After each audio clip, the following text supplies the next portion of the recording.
అవన్నీ కూడా ఎప్పుడైతే ఆత్మ దేవుడి దగ్గరికి వెళ్ళిపోతుందో, చనిపోతారో, అప్పుడు ఏమవుతుందో తెలుసా? ఆ పురుగులే ఇప్పుడు మనం తినే అన్నాన్ని బట్టి అవి బ్రతుకుతుంటాయి.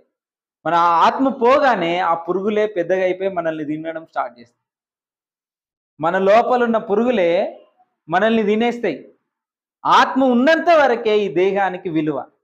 ఆత్మ ఉన్నంత వరకే ఈ దేహానికి వాల్యూ. ఆత్మ పోయిందంటే మనలో ఉన్న పురుగులే మనల్ని తినేస్తాయి. ఈ శరీరాన్ని తినేస్తాయి. అప్పటి వరకు నా భార్య, నా భర్త, నా పిల్లలు అన్న వాళ్ళు ఏం చేస్తారు తెలుసా? ఈ శవాన్ని తీసుకెళ్ళి బయటేయండి అంటారు. ఏమంటారు? శవాన్ని తీసుకెళ్ళి అప్పటి వరకున్న భార్య ఏమైపోయింది? అప్పటి వరకున్న భర్త ఏమైపోయాడు? అప్పటి వరకున్న పిల్లలు ఏమైపోయారు? అప్పటి వరకున్న తల్లిదండ్రులు ఏమైపోయారు? శరీరం వాసన వస్తుంది, డెడ్ బాడీ వాసన వస్తుంది, తీసి బయటేయండి అంటారు. టెంట్ వేసి గడ్డేసి